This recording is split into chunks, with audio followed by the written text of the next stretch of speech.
Alright boys, welcome to NCP.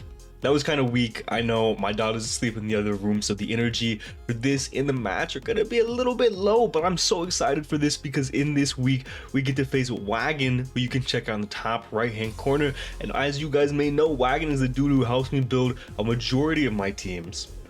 I've been lost without him. I don't know what to do without his help this week. I'm super excited because, Sonny, go ahead and throw up some pictures on screen. We took a vacation, me, Chef, Wagon, in Central recently, and it was one of the best times of my life, and I got really close to Wagon during that time. I like to think he's one of my closest friends, so I'm really excited not only for that, but also because I get to be his debut for Wi-Fi. I'm so sorry if you hear Zaba, hold on. So yeah, I'm super excited to be Wagon's first ever Wi-Fi game. Hopefully it should be a good one, man. If you watch the draft analysis, I haven't recorded that yet, so I don't know what exactly I've said about my team. It's kind of bad. However, it's bad in a really fun way. Whereas, like, I think the bubble team was actually, like, not a horrible team. A lot of people disagreed. I think functionality-wise, I don't know what I'm trying to say. The concept of the team wasn't bad. Like Enamor's Terra plus Deoxys, in general, that was a really good combination. I think a lot of the picks that we had, like Zarude, even it was Zarude slash Ogrepon, like stuff like that just made a lot of sense. And I think the team was cohesive enough. This team, it's like, I like it a lot. I don't think that the power level of the team meets the power level of other teams though. I'm not gonna rant about it because I don't know what I said in the draft analysis because I haven't recorded it yet, but in general our team has a lot of different modes and it's actually extremely fun to build with. It's probably the most fun I've had building with a team on Wi-Fi probably since the Chi and Pao team, maybe? I don't know, don't hold me to that. I've had some fun teams on Wi-Fi. I didn't like the Chi and Pao team either, to be honest, so I'm lying. I don't know, in general this team, I've had a lot of fun building with this team, so this video is also going to be a lot of rambling. NCP in general, going to be a lot of rambling. I don't know if I prefaced this or not, but this league is going to be like more casual than the other leagues. First of all, Wagon's in it, so he's not going to be helping us every single week. So it's going to be a lot of me doing my own thing. And at the same time, it's more laid back in general because it's just a bunch of my close friends in this Wi-Fi league, and nobody is taking it like super serious. Like, this is my Wi-Fi league, and yes, I am taking it serious to a degree. However, at the same time, like, these are going to be way more laid back videos than BUBL and the ones before it. I'm not getting like, I'm not super grinding these matchups. I'm kind of going back to like what I did before, so we'll see. You can use the term casual pretty loosely. Casual in the sense that pretty much every single week we're going to be facing a close friend. So with all that being said, let's jump into Wagon's team. Wagon ended up getting the first overall pick in the draft, and of course that means that he landed Iron Valiant. He ended up pairing that with Gliscor, Rotom Wash, Iron Moth, and we did mid-tier Terra Captains. I think it was like 14 points and below, 13 points and below Terra Captains per my request. So he has, in my opinion, two of the best, if not the two best Terra Captains in the format, with Terra Sinastia and Terra Hoopa Unbound, which I think Terra Hoopa Unbound and mid-tier Terra's bonkers, dude. I'm still of the belief, I mean, I used it in the season, it got 20 kills. I think Hoopa Unbound should be like, let's say like Raging Bolt's 23 points with Terra. I think Hoopa should be like 19. Like Hoopa Unbound is crazy with Terra, bro. This monster's broken. Fortress, Muckalola, Kingdra, for some reason, in Jolteon. So I don't know why the there's a Kingdra on my screen. I'm gonna level with you guys. Hopefully that's not excessive costing. That was a lot of F-bombs in a row. Sonny, bleep one of those out. So I actually did delve pretty deep into this matchup. I actually do have a lot of thoughts on this matchup. The first thing obviously that you see whenever you see this matchup is going to be Iron Valiant destroys our team in a lot of ways. In a lot of ways it's really hard to pin down what set you want to be, because like physical swords dance makes a lot of sense and it pushes a lot of progress in a lot of different ways, but special also makes sense. You kind of want to be mixed. I have Slow King for the special side, and then I have things like Gouging Fire or things like Grand Bull for the physical side, Torkoal. So it's really hard to pin down what Iron Valiant set he's going to be. I assume he's going to be some variant of like a mixed set, maybe setup, maybe no setup. I'm not entirely sure. But maybe booster speed, maybe he's going to be specs. I think you want Vacuum Wave for something like a potential Scarf bundle that could outpace you, so I think that's one of your move slots guaranteed. I think you should have Moon Blast, probably, so that's another slot guaranteed. It's going to be Moon Blast or Fairy Stab in general. And then the last two slots are a little weird, like do you want Knockoff for the Slow King or Shadow Claw? Do you want Swords Dance? Do you want some form of like coverage move, like a psychic move for the Venusaur. Like, it's really a fire punch for the Venusaur, even because I have Sun, would make a lot more sense actually. It's really hard, in my opinion, to pin down what set he's gonna be, so we're gonna have to play into it, see what it is. It could be like Specs, it could be like Band, Booster Speed. Like Valiant, obviously the reason it's so good is because it's so versatile, so we have to pin down that set early, and I have no idea what to expect from that. And the next two Pokemon that I want to talk about are going to be Terra Sinastra and Terra Hoopa Unbound. So Hoopa, I don't think is going to Terra in this matchup. I don't think it needs to. If it does, I think it's one of two types. I think it's either Terra Dark and you just spam Terra Dark, Terra Blast, or Hyperspace Fury. You just Hoopa Blast me, man. You just do so much damage with like Bandit or Scarf if you want to go that route. You do a lot of damage, and it's like undefensible. However, Hoopa's strong enough to where I kind of can't defend against it anyway, so you could go like more of a defensive type, like you could go Terra Water with potentially a V for the bundle, and that also helps with the Gouging Fire. You could do something like that. You could also bluff the Terra Water, is what I'm kind of thinking is going to happen, and you're not going to Terra, but you have the capability in case things get out of hand with Gouging Fires to do that. I think it's really one of those two types. I don't really see the benefit of any other type. Maybe I'm wrong, maybe there's something I'm not seeing. And then Terra Sinastra is a little bit tougher. I think there's three primary types that make a lot of sense for Sinastra. The first of which is going to be Electric. We're going to talk about it in a little bit. And again, I think Sinastra is going to be the one to Terra. I think all three of these types really benefit him in some major way. The first of which is going to be Electric. If you look at his team, we're going to talk about it in a little bit. Flying Hawlucha destroys him. Like, there's no pivots. It's like Rotom Wash, who's weighed down, who's whittled down very, very easily in this matchup. And past that, there's no real resist. So yeah, there's not really a good way for him to combat Hawlucha. So that's why I think Electric, not necessarily Terra Blast, but Electric Sinastra makes a ton of sense, because like if you Rock, obviously he was just flying, however I can beat you with fighting, and the same idea with Steel. So Electric's the only one that like makes mind games to where like, oh, you're already Ghost type, like do I want to close combat you, or do I want to, I don't know, close combat you for neutral damage versus flying attack? I think Electric makes a lot of sense, specifically if he hyper focuses on being scared of Hawlucha. The other one is going to be Fairy. Terra Fairy Sinastra with Heat Proof pretty much invalidates most of what Gouging Fire can do. I can 2-hit KO it with the Iron Head at +1, but I'm going to have to rely on a flinch as he clicks Strength Sap or get Prior Chip on that Pokemon. So Terra Fairy would just pretty much invalidate Gouging Fire at all. And the last type is going to be Terra Fire. Much like Terra Fairy, it does also put a damper on gouging. However, I can hit it with Dragon Stab, which obviously is not going to be good for him.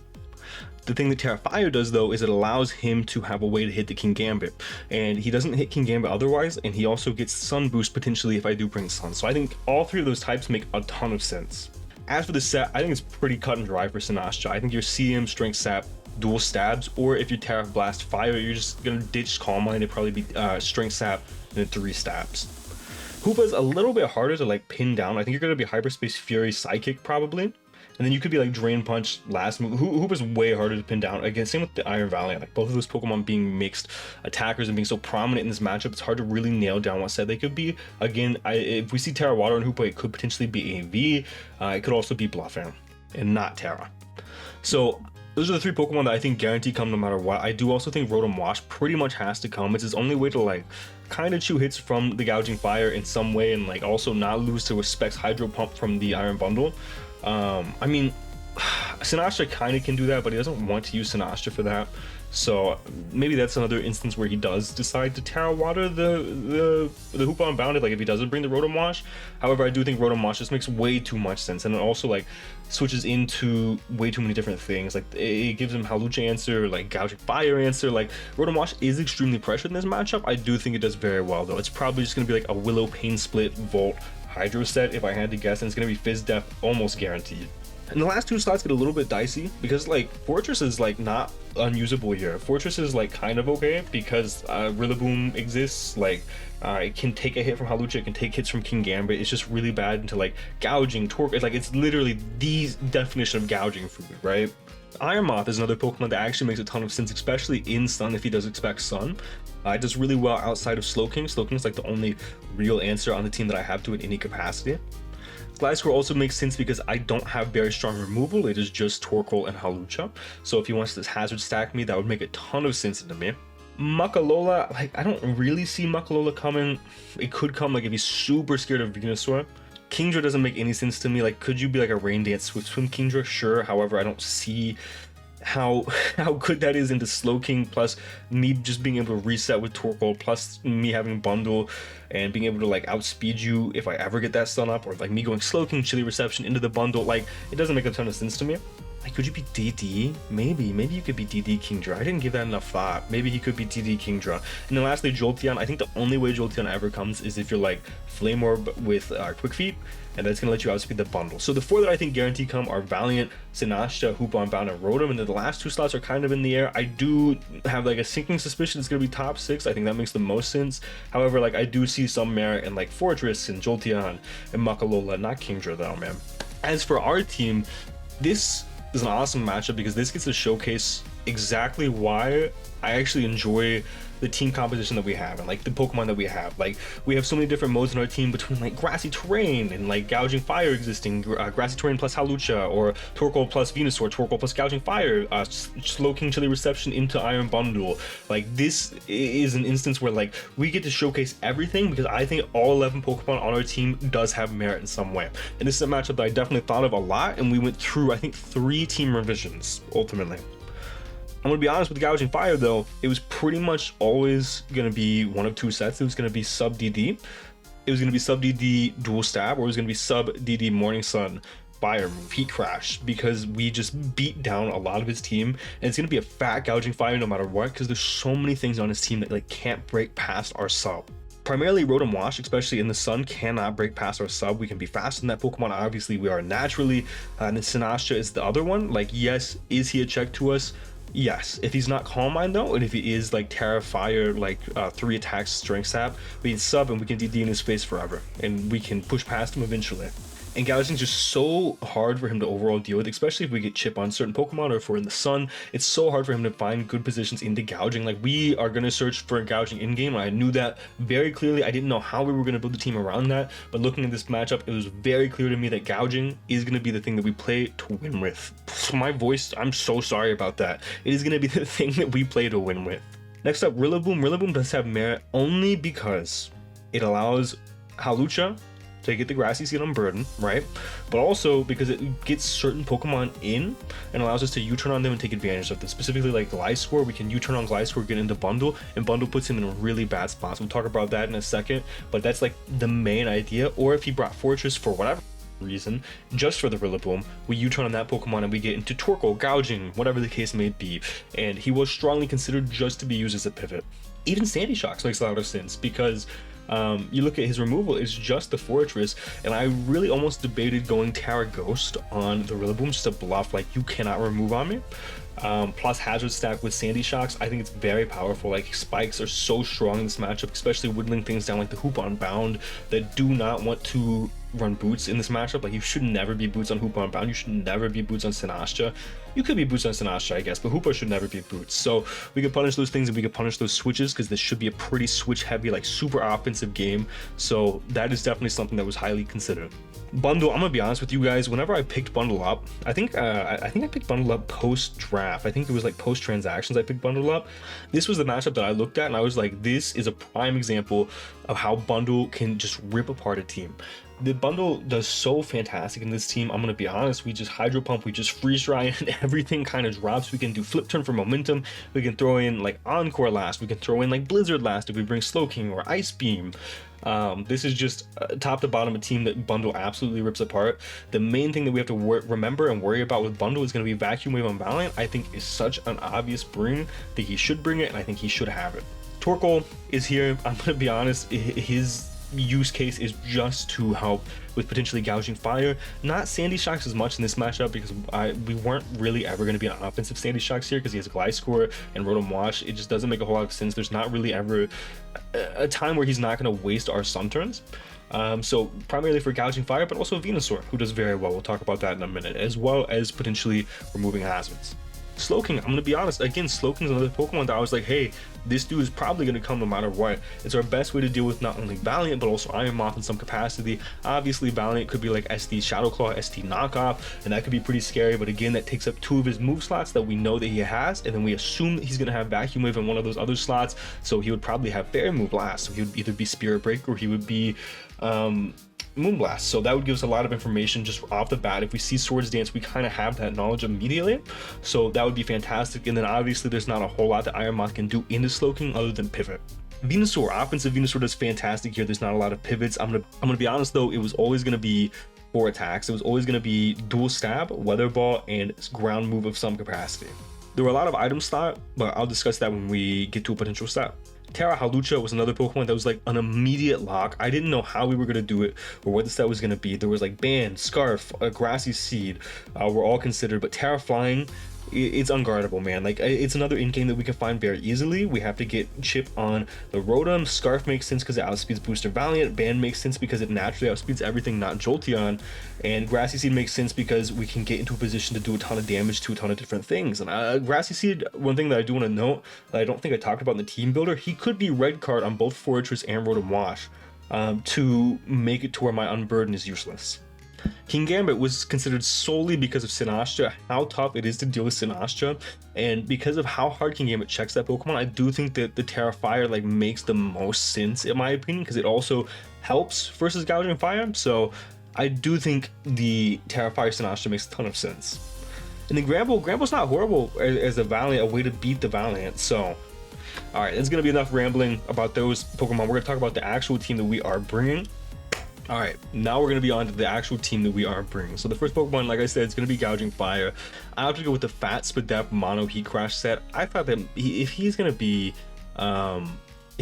Terra Fairy, potentially on Sinastcha or Terra Fire, I'm just going to play to whittle those down rather than outright beat them. And if he is Terra Fire, and I do think that he's going to be Strength Sap 3 attacks, Sub plus Morning Sun is going to eventually beat that because he does have trouble actually breaking a Fat Spadef Sub. So Sub plus Morning Sun gives us longevity, which I think is super important. Dragon Dance plus Heat Crash is obviously the combination that I think is possible to find an avenue to win the game with this Gouging Fire. We're going to be Boots here. Leftovers makes a lot of sense as well. I'm not super confident in our ability to remove hazards if Gliscor does come and does stack a lot, excuse me. So I wanted to be sure to have a way to not take 37% every time we come in. So I value Boots way more than I value Leftovers in this matchup, especially because we're able to fit Morning Sun. So our EVs allow us to take 2 Iron Moth Sludge Waves, 2 non-modest Hoopa U Psychics, and we also have enough speed to outspeed what I think the speed of Iron Moth is going to be at +1, which could also totally be what the speed of Valiant is inadvertently. Then we went the rest into Attack Adamant, and that still allows us to get the attack boost in the Sun, which is what we want. And this is, like I said, it's not going to be a mid-game breaker or anything like that. We're going to play to find an avenue to get this in front of either Sinastcha or Rotom Wash. We're going to sub in front of those Pokemon, and we're going to try to set up, and we're going to try to win the game in front of those Pokemon. Next up, we've got Mucha Lucha. I decided ultimately that if I wanted a way to revenge Valiant consistently, it was going to be Hawlucha, and Terra Blast, Terra Flying, or Brave Bird Terra Flying even with Choice Scarf is still strong enough. Choice Banded, yes, he didn't have a single pivot in the entire game. Like, there was nothing he could do. Scarf made me feel a lot safer into specifically that Valiant, as well as some other Pokemon like potential booster speed Iron Moth. It gives me insurance against everything not named Jolteon, and I think it's strong enough on its own. Our moves are pretty self-explanatory. U-turn for Momentum, Brave Bird, and Terra Blast for strong flying stab, and Close Combat for a way to hit the Terra Electric Sinastcha or the Terra, non-Terra, just the Rotom Wash. Our EVs, super simple. We have Speed the Valiant, we have Max Attack, we went to Rest and HP. This is going to be a mid-game breaker. This is going to be a Pokemon that gets us into very good positions very early, and this could be another Pokemon that we could find a potential in-game for. If he's not Terra Electric on Sinastcha and we get Chip on that Rotom Wash, there is an avenue where we're just strong enough to blow past everything. Next up, we're going to be Iron Bundle. Originally, I was going to be Choice Scarf on this Pokemon. I did not love that though, especially once I reconsidered and was like, yeah, he is going to be Vacuum Wave on his Valiant. So I'm Specs. Specs just is unresisted here. I could be Boots as well. Boots Encore over Blizzard makes a lot of sense, but I'm going to be Specs. Flip Turn for Momentum. This is also going to be our lead. Hydro Pump plus Freeze Drive, very self-explanatory. And then Blizzard, because we are going to have Slowking as our next Pokemon, and that Chilly Reception is going to throw up some mean opportunities to just fire off a Specs modest Blizzard, man. We have enough speed to outspeed the Valiant. I didn't respect the Jolteon in this instance, and I might come to regret that. Max Attack, Max Special Attack modest, and then a rock-friendly number of HP. And again, this is going to be our lead. In most instances, we are going to find us matching up. It's something we like. The main problem with leading Iron Bundle is going to be lead Rotom Wash, because he could definitely be an offensive Scarf variant in this matchup. I don't think he will be. The potential is definitely there though, so I will have to switch out and Scout, because I won't get a lot of information because he'll stay in regardless. It doesn't really matter. He'll Volt Switch that turn no matter what. So, but this covers like a Gliscor lead, a Moth lead, a Sinastcha lead. It also kind of forces the Hoopa to Tara if he doesn't want to take a ton of damage. It covers literally everything else except that Rotom Wash. Next up, we're going to be Slowking. We're going to be Colbert Berry with Chili Reception, Thunder Wave, Psychic, and Ice Beam. I bounce back and forth on like a lot of moves on this Pokemon. Chili and Psychic were always going to be here. Psychic lets us OHKO the Valiant and get big damage off on the Iron Moth, and this is going to be our check to both the Iron Moth as well as the Valiant. We're going to be Colbert because I think Knock makes more sense than Shadow Claw unless you hard read me, as well as potentially gives us an out against the Hoopa Unbound, which we don't really want to give free turns to. Not only does it let us Chili Reception, but we could also Thunder Wave and cripple that Pokemon and let the rest of our team outspeed it.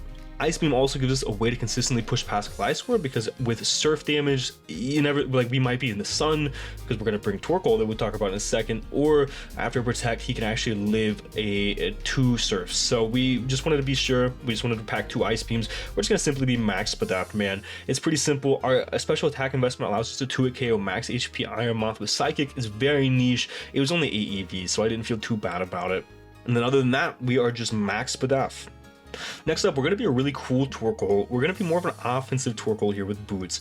We are obviously going to be Drought. I want to be Boots again because I do think hazards will go up. I don't want to take that consistent chip, and I don't think Sun being up is like super detrimental to our game plan, especially with how much I think the Slowking is going to pivot into the Reception. We're going to be Rocks. We're going to be Rapid Spin for removal. We're going to be Flare Blitz with a lot of attack investment that could OHKO a non-HP invested Hoopa Unbound. And we are going to be Clear Smog for that Sinastcha. The idea behind Flare Blitz is that I do think Trick Room Hoopa Unbound does very well into my team, except for Torkoal.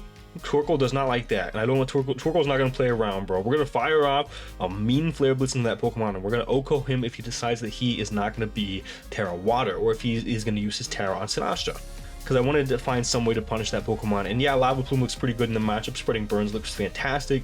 However, being able to OHKO that Hoopa Unbound, I value a lot more.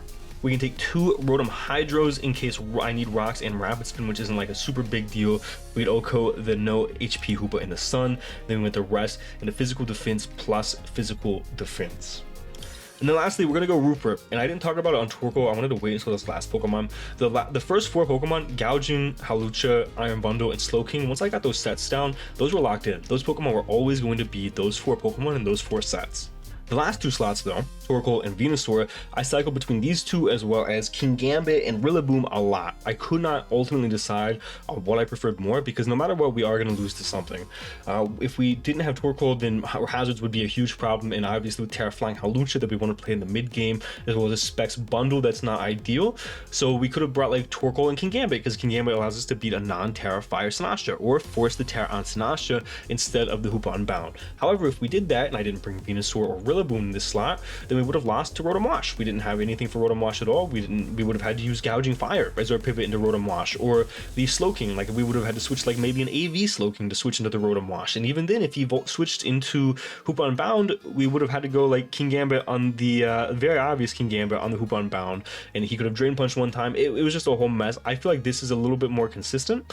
And we're going to be Venusaur is going to be AV because it allows us to take 1 Hoopa Unbound hit and stay in. We're going to be Physical with Power Whip with enough HP or enough attack investment to 2-hit KO Max HP Rotom Wash, just in case he pivots it on a switch in potentially.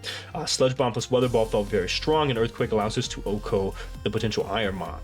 I'm not super sold on this Venusaur set or the Torkoal, to be honest. Like I might, if he's not Terra Fire on Sinastcha, I am very much going to regret not bringing Kingambit. I was going to be like, you know, I'm actually not going to reveal what Kingambit I was going to be, just in case Wagon does not bring Sinastcha or Terra Fire Sinastcha and have some mind games later on and potentially playoffs. But that's going to be the team, guys. The whole idea is to get everything in range of Gouging Fire or Hawlucha in the in-game. Whichever one looks stronger, we can play for that.